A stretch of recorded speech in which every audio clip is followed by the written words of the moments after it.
तो भाई ये जो पहली कहानी है वेस्ट बंगाल के एक छोटे से गांव की है, और ये स्टोरी मुझे भेजी है हमारे एक सब्सक्राइबर मृदुल ने। बहुत ही क्रिपी जिन हॉरर है जो एक मुस्लिम फैमिली के साथ ये पूरी वारदात हुई है जो मैं आपको बताने जा रहा हूँ। ठीक है, तो होता क्या है कि वेस्ट बंगाल के एक छोटे से गांव में एक मुस्लिम फैमिली रहती है। वो जो गांव का लेआउट एक बार समझना कि बीच में मुस्लिम फैमिली का घर है, उसके जस्ट बाजू में प्लेग्राउंड है एक, उस घर के चारों ओर रास्ता जाता है और उस रास्ते के आउटर में कॉलोनी बसी हुई है। उस मुस्लिम फैमिली का जो घर है उसके घर के अंदर एक मस्जिद भी है। होता क्या है कि ये लोग रोज़ अजान पढ़ते हैं, आसपास के जो गांव वाले वो भी आते हैं अजान पढ़ने के लिए। जब अजान ख़त्म हो जाता है रात के 9 बजे से लेकर 12 बजे तक ये लोग ना एक दूसरे तरीके की अरेबिक अजान पढ़ना स्टार्ट करते हैं जिसको बोलते हैं ज़िक्र, उसको कई लोग चिल्ला भी बोलते हैं। वो जब पढ़ रहे होते हैं तो बेसिकली वो पूरा प्रोसेस होता है जिन को बुलाने का। वो लोग जिन को बुलाते हैं और लोगों की प्रॉब्लम सॉल्व करते हैं और लास्ट में जिन को फिर मुक्ति दे देते हैं। आपने ट्रेनों में देखा होगा बहुत बार कि ऐसे लगा होगा कि फ़कीर का किसी का लगा, फ़कीर का बोर्ड लगा होगा कि आपको कोई भी समस्या है, फाइनेंशियल प्रॉब्लम हो रही है, कोई भूत पिशाच से अगर छुटकारा चाहिए तो आप इस पे नंबर पे कांटेक्ट करें। तो बेसिकली यही फैमिली थी जो ऐसे काम करती है। तो ये लोगों की हेल्प करते थे? लोगों की हेल्प करते थे। तो होता क्या है कि इसकी फैमिली में एक लड़का है, छोटा बच्चा, सैफ नाम है। ठीक है, 8-10 साल का होगा, और उसके पापा हैं, उसके दादाजी हैं और सैफ की मम्मी है। पापा और दादाजी ये काम करते हैं, बहुत एक्सपर्ट है इस चीज़ में। ठीक है, अब जो सैफ लड़का है वो ना ऑब्ज़र्व करता है कि भाई मेरे बाप दादा ये काम कर रहे हैं, क्योंकि रोज़ इसके घर में ये काम होता था, तो मुझे भी चाहिए। इतने लोग आते हैं, इनको इतना मानते हैं, ठीक है, उनको एकदम सर पे बैठा के रखते हैं, तो मेरे को भी ये सारी चीज़ें चाहिए। एक चीज़ और समझना, जब वो रात में ज़िक्र होता है ना, रात को 9 से 12 बजे तक, उस टाइम पर अगर उनके घर के सामने कोई खड़ा है या फिर खड़े होकर सुन रहा है तो ना उसको उसकी तबीयत ख़राब हो जाती है बहुत बुरी तरीके से। ऐसे उनको लगता है कि उनकी बॉडी की इलेक्ट्रोलाइट पूरी ख़त्म हो गई। ऐसा नहीं होता, बिल्कुल एनर्जी ख़त्म हो गई सारी, उस तरीके से उनको फील होता है। तो सैफ को भी चाहिए कि भाई मैं भी ये काम करूँगा। एक दिन सैफ क्या, अच्छा, जो इनके घर के बाजू में जो प्लेग्राउंड है यहाँ पे सारे लोग खेलने जाते थे। अब सैफ भी जाता है वहाँ पे खेलने। वहाँ पर उनके एक भैया हैं, हिंदू है वो, उसका नाम है प्रत्युष। ठीक है, प्रत्युष जो लड़का है, सैफ इसको भाई भाई बोल के बुलाता है। तो प्रत्युष उससे बोलता है कि एक दिन सैफ इससे बोलता है प्रत्युष से कि भैया आपके पापा क्या करते हैं। प्रत्युष बोलता है कि मेरे पापा सरकारी नौकरी में हैं। तो बोलता है सैफ कि तो बहुत अच्छा खासा पैसा कमाते होंगे। उसने बोला कि हाँ कमाते तो हैं। यहाँ पर सैफ बोलता है कि मैं ना आपके पापा से भी ज़्यादा पैसे कमाऊँगा। ठीक है, और ये चीज़ें ना लगातार होने लगे 3-4 दिन से। वो आता और ऐसे बहुत सारी ड्रीमी चीज़ें बात करता है एकदम कि मैं ये कर लूँगा, गाड़ी खरीद लूँगा, बंगला खरीद लूँगा। लोगों ने सोचा, जो उसके साथ खेलने आते थे बच्चों ने सोचा कि भाई ये पागल हो गया है, इसको बुली करने लगे। अब बुली करने से क्या हुआ कि सैफ को थोड़ा सा लगा अंदर कि भाई मेरे को कैसे चढ़ के मेरे पे बोल रहे हैं, मेरा मजाक उड़ा रहे हैं। इसने प्लेग्राउंड में जाना बंद कर दिया। अब भाई ये अपने कमरे में बंद रहता पूरे टाइम। जो इनका घर था, जो मुस्लिम फैमिली का घर था, उसके बीच में आंगन है और आंगन के चारों साइड में कमरे हैं। तो उसका कमरा कॉर्नर में था, उसके दूसरे कॉर्नर पे उनके मम्मी पापा और उनके जो दादाजी थे उनका कमरा था। यहाँ पर सैफ ने क्या किया कि इसे ज़िक्र तो पता थी कैसे बोलते हैं, कैसे जिनको बुलाते हैं। भाई इसने रात को पढ़ना स्टार्ट कर दिया, वो 9 से 12 बजे के बीच का जो टाइम होता है। अब ये पढ़ के भाई बुलाता जिनको, ये करते करते इसको 38 दिन बीत गए, नहीं आया जिन।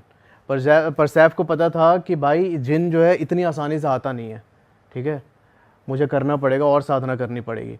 भाई ये और इंटेंस कर देता। और 2 दिन के बाद जब ये अपने कमरे में सो रहा था तो भाई साहब रात के कोई 1:30-2 बजे के आसपास इसे सुनाई देता है कि कोई इसके सामने खड़े होके ग्रॉल कर रहा है, गुर्राने की आवाज़ आ रही है।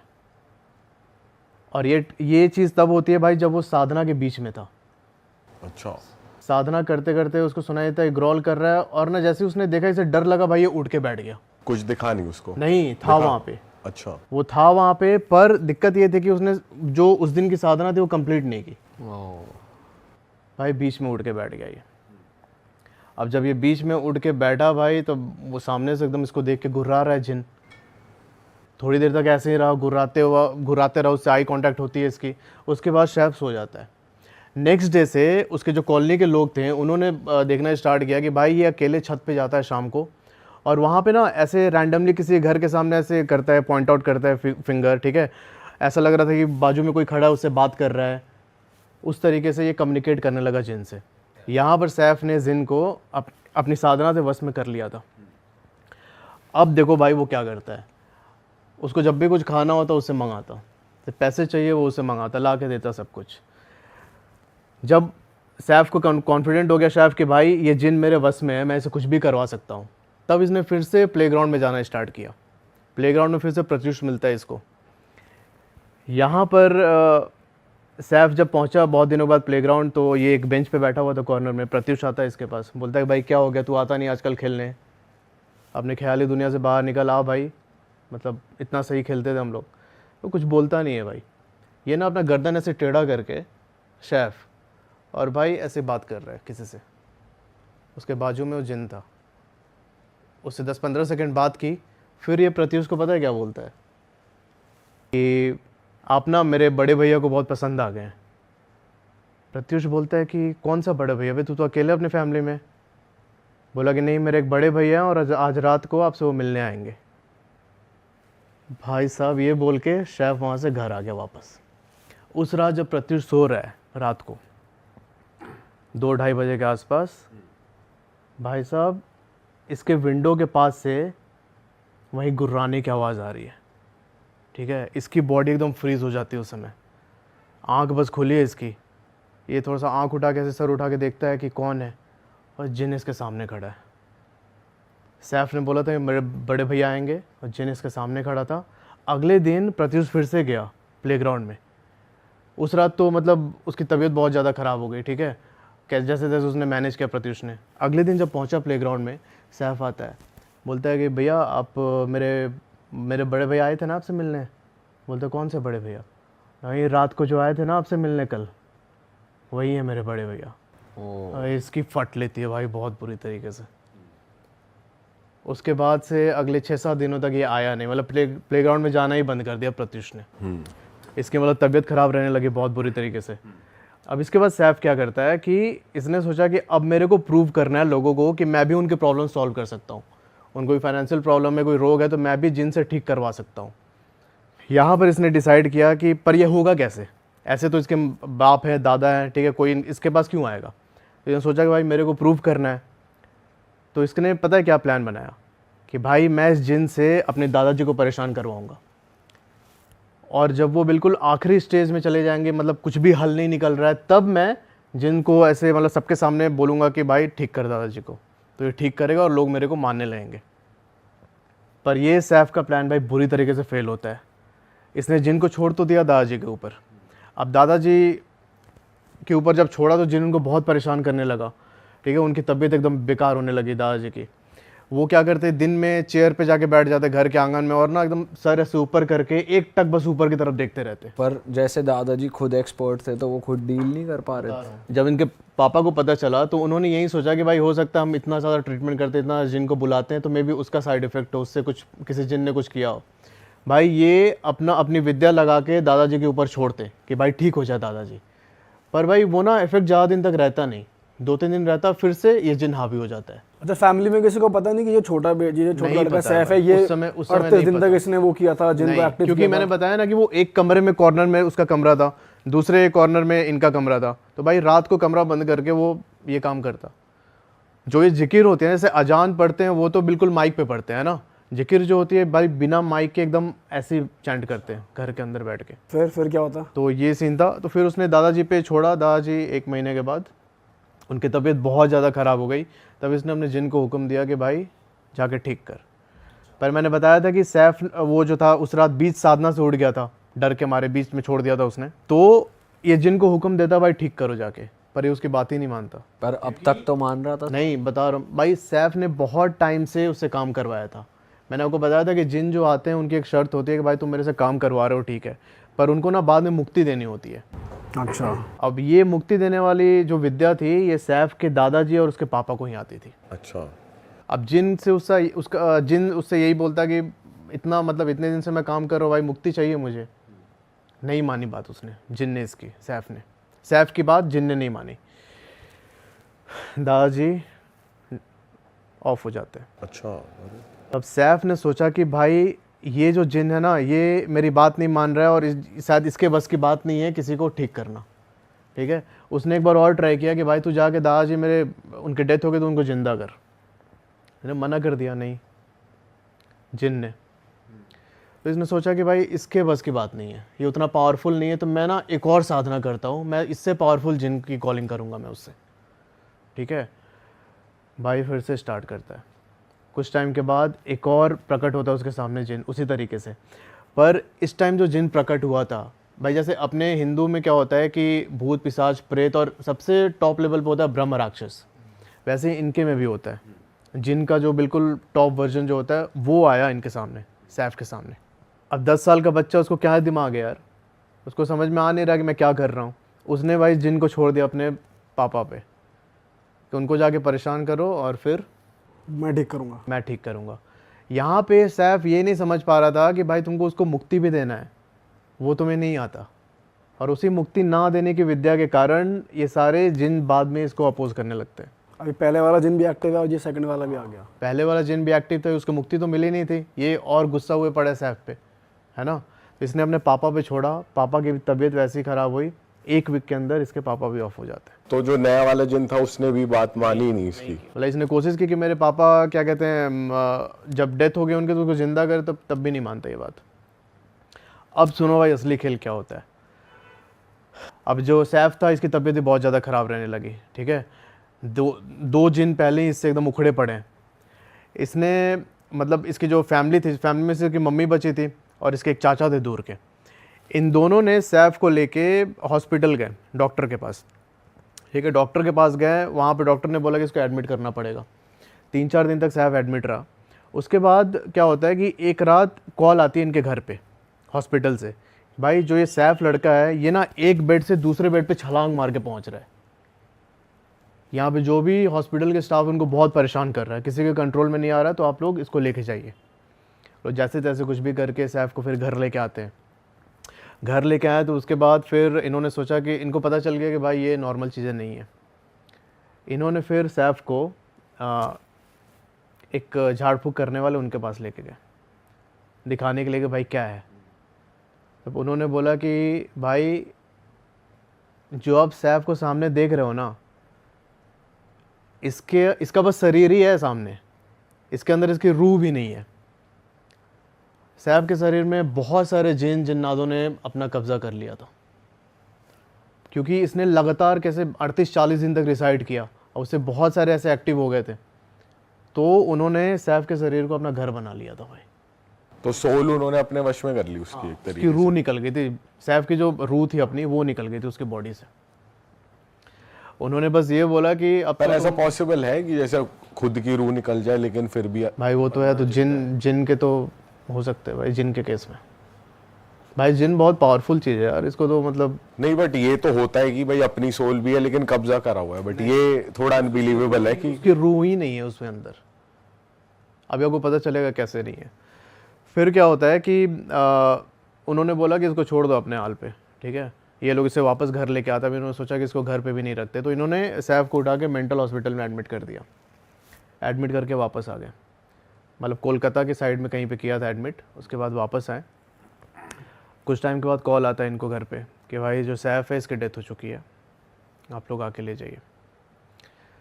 ये लोग मतलब आज जैसे कॉल आया तो उसके अगले दिन पहुंचते हैं, तब तक सैफ की बॉडी को स्टोर करके रखा गया था। भाई जब उसकी बॉडी निकाली गई, जब ये लोग पहुंचे वहाँ से मॉक से इसकी बॉडी निकाली गई, तो भाई ये देखते हैं कि इसके जो बॉडी के जो मांस है ना, वो सारे एक स्टिकी एलिमेंट से अटैच्ड है, सड़ चुकी है पूरी बॉडी। और बाहर निकलते ही मतलब कट कट के उसके मांस के टुकड़े गिरने लगे। और उसमें से जब वो गिर रहे थे तो उसके साथ साथ भाई बड़े बड़े ऐसे कीड़े उसके बॉडी से ज़मीन पे रेंग रहे। ये कितनी पुरानी बात होगी भाई वैसे? ये भाई 3 साल पुरानी बात है। अच्छा, अभी रिसेंट ही है। अच्छा, जब ये लोग दिखाने ले गए थे सैफ को उस मौलवी के पास कि भाई ठीक कर दो, तो उसने जब बोला था कि भाई 10-15 जिन्होंने अंदर कैप्चर करके रखा हुआ है, अगर मैं इसको ठीक करूँगा तो भाई सैफ को इतनी पीड़ा होगी जैसे उसके बॉडी पार्ट को, एक एक बॉडी पार्ट को काट रहे हैं, वो झेल नहीं पाएगा। अगर मैं जिन को इसके बॉडी से निकालने की कोशिश करूँगा तो भाई इतना दर्द होगा उसे, जैसे किसी ने हाथ काट दिया, किसी ने पैर काट दिया। तो भाई अब सैफ तो चला गया, उसकी फैमिली भी पूरी बर्बाद, अब उसकी मम्मी है सिर्फ वहाँ पे यार। ये थी मतलब हाँ जिन पोजीशन भाई ऐसी चीज़ है, अगर प्रॉपर विद्या नहीं आती A to Z ऊपर से नीचे तक सब कुछ।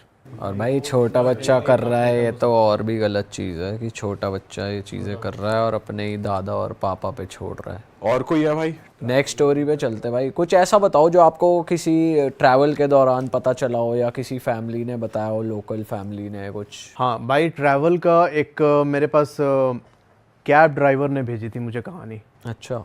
अभी मैं आपको ट्रैवल का ये बता रहा हूँ, इसके बाद मैं आपको 2-3 स्टोरी और सुनाऊंगा जिसमें मतलब जो प्रॉपर वेरीफाइबल है, और वो ऐसी स्टोरीज हैं जो कि पास्ट में कुछ इवेंट्स हुए हैं, कुछ ऐसी डेडली अपनी नेशनल ट्रेजेडी हुई है उससे रिलेटेड है, तो आपको बहुत मज़ा भी आने वाला है।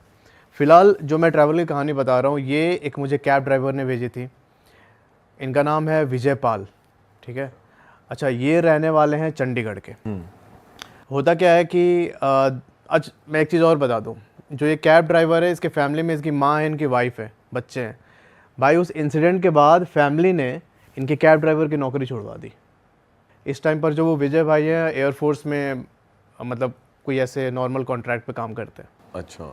तो होता क्या है कि 2015 में इनको पता चलता है कि चंडीगढ़ में ऊबर लॉन्च हुआ है, और इन्होंने देखा कि भाई बहुत ज़्यादा मतलब उससे ड्राइवर्स अर्न भी कर रहे हैं।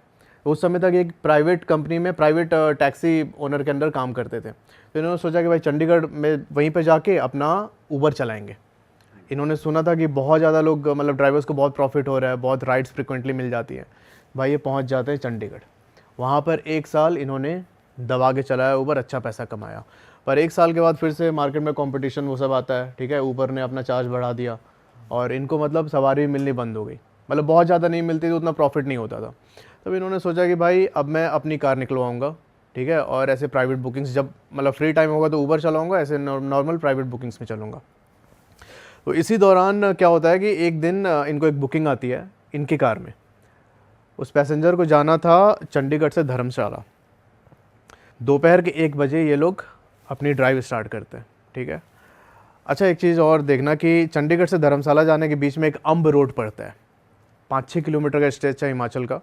तो जब ये लोग शाम के टाइम अम्ब रोड पहुँचे 5-6 बजे के आसपास, तो जो अंदर पैसेंजर बैठा था उसने बोला कि भाई रात को अवॉइड करना इधर से, मतलब वापस आने के समय ये रोड अवॉइड करना रात को अकेले। तो पूछते हैं विजय भाई कि क्या कोई दिक्कत है क्या सर, मतलब इस रोड पे क्या प्रॉब्लम है। तो उन्होंने बोला कि यहाँ पे मतलब मेरे रिलेटिव रहते हैं, उन्होंने कुछ बताया इस रोड की कहानी। अब जो पैसेंजर था उसने खुल के नहीं बताई भाई बात, कि डर जाएगा फिर इसको, है ना, इसको अभी धर्मशाला ही पहुँचना है, अंदर ऐसे डर बैठ जाएगा, क्या पता गाड़ी से कंट्रोल खो दे ऐसे। ये सोच के उसने बताई नहीं बात। ये लोग पहुँचते धर्मशाला।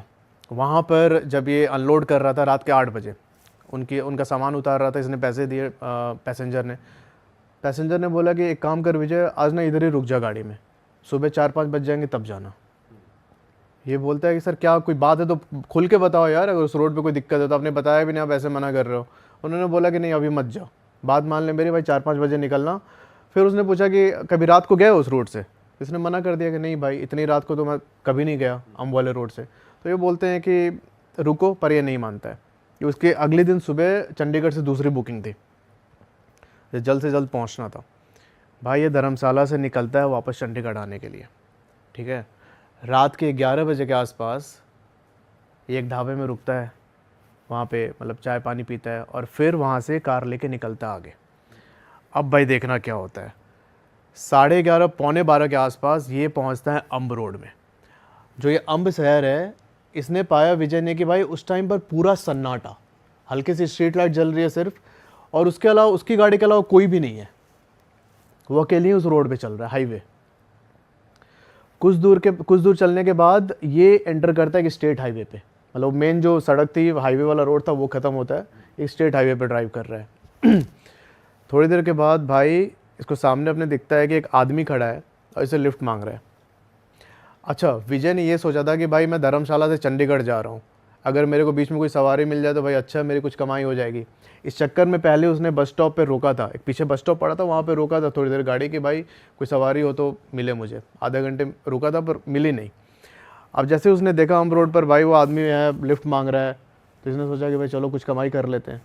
ये भाई जाके उसके पास गाड़ी रोकता है, हाँ, उससे थोड़ी दूर पे। वो चल के आया विजय के पास और पूछा उसने कि भाई चंडीगढ़ जाना है मेरे को। विजय बोलता है हाँ चलो आ जाओ। फिर उसने पूछा कितने पैसे, इसने बोला 2200 रुपये। वो आदमी बोलता है ठीक है। फिर विजय पूछता है कि भाई आप एक बात बताओ, इस टाइम पे आपको किसने छोड़ दिया इधर? कोई भी मतलब बहुत टाइम से मुझे कुछ दिख नहीं रहा है, आप ऐसे मतलब मेन हाईवे भी नहीं है, स्टेट हाईवे पे आप कच्ची रोड पे खड़े हो, किसने छोड़ दिया? वो कुछ बोलता नहीं है भाई। विजय बोला कि अच्छा एक काम करो, आके आगे बैठ जाओ मेरे पास। भाई उसने उस पर भी कुछ रिस्पॉन्ड नहीं किया, ये चुपचाप पीछे वाला गेट खोलता है, अंदर जाके बैठ जाता है। अब देखो क्या होता है, गाड़ी चल रही है विजय की, उस कच्चे रोड पे कोई 1.5-2 किलोमीटर चले होंगे ये। विजय को ऐसा फील होता है भाई कि इसकी जो गाड़ी है ना बहुत भारी हो गई है। ऐसा लग रहा था कि पीछे 10-15 लोग बैठे हैं, पूरा सामान लोड है, और उस तरीके से जिस गियर में गाड़ी को 50-60-70 पे चलना चाहिए भाई ये 20-22 से आगे नहीं बढ़ पा रही है। कुछ टाइम के बाद इसका इंजन हीट होना स्टार्ट हुआ। विजय को लगा कि भाई गाड़ी में कोई दिक्कत आ गई है। ये अपना गेट खोल के बाहर निकलता है इंजन की तरफ जाने के लिए।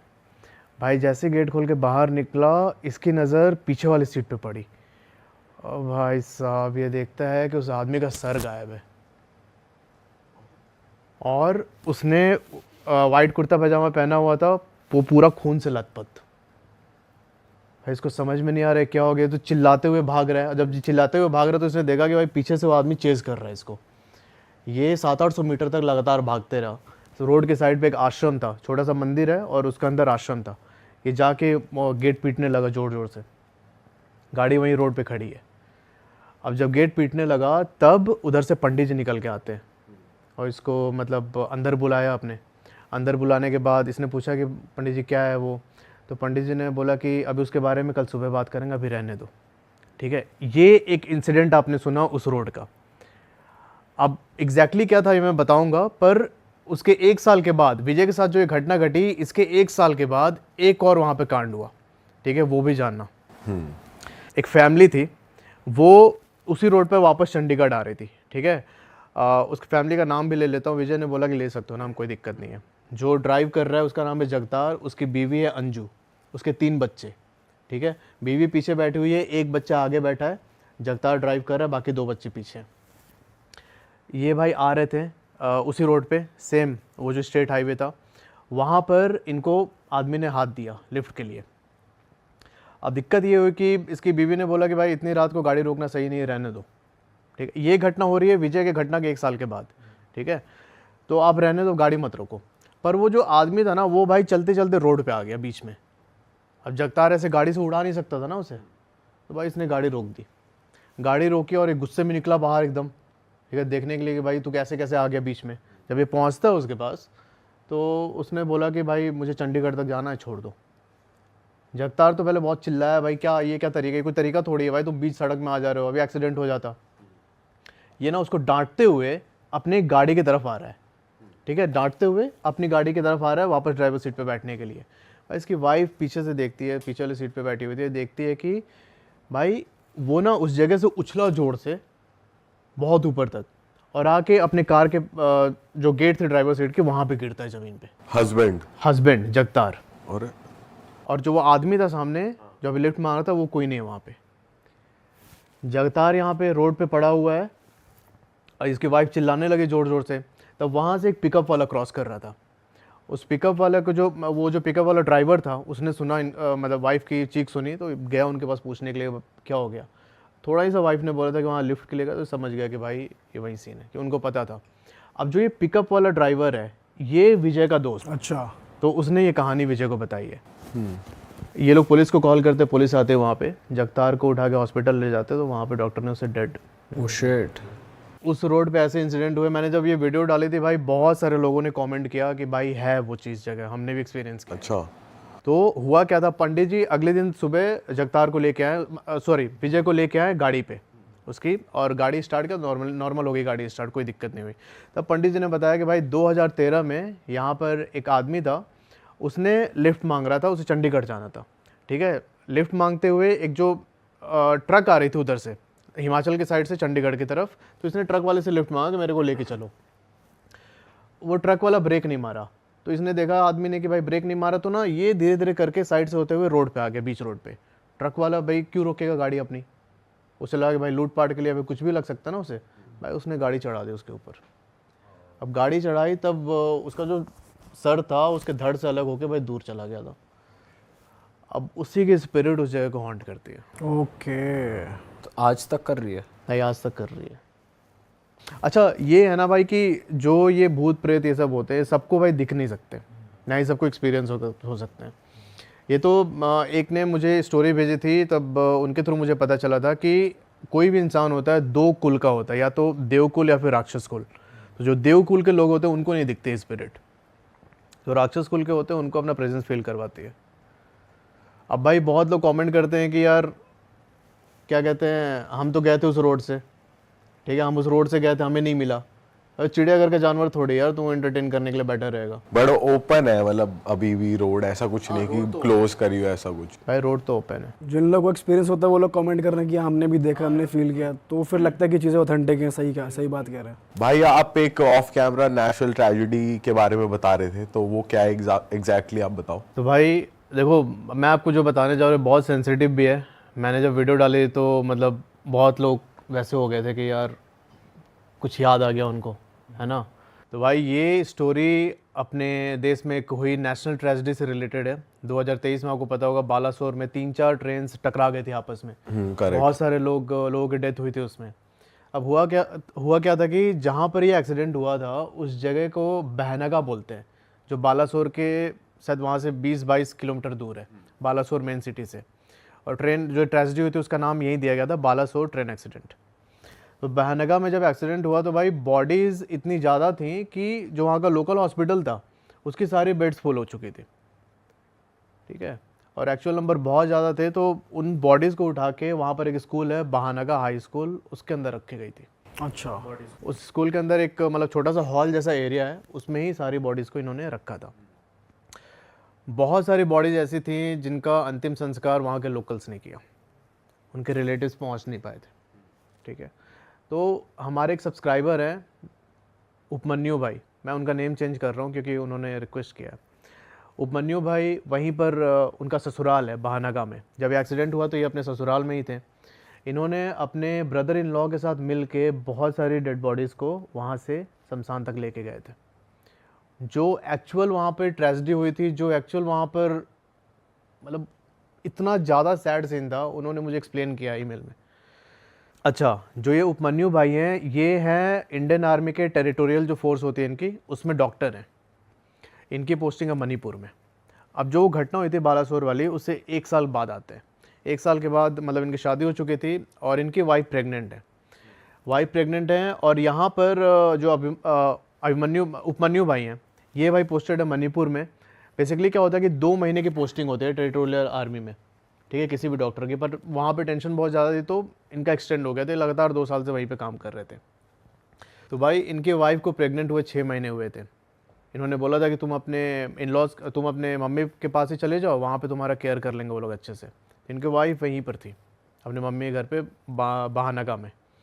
तो होता क्या है कि भाई 6 महीने प्रेग्नेंट थी और एक रात मतलब ये उपमन्यु के साथ कॉल पे थी तो बोलती है कि यार मेरे को मंचूरियन खाने का मन कर रहा है। अब ऐसा होता है ना कि मतलब प्रेगनेंसी में क्रेविंग्स और मूड स्विंग्स, तो इनको मंचूरियन खाने का मन कर रहा है। तो इन्होंने बोला कि एक काम करो, अभी रहने दो, बहुत रात हो रही है, कल मैं जो सानू है इनके वाइफ का भाई, उससे मैं भिजवा दूंगा, खा लेना।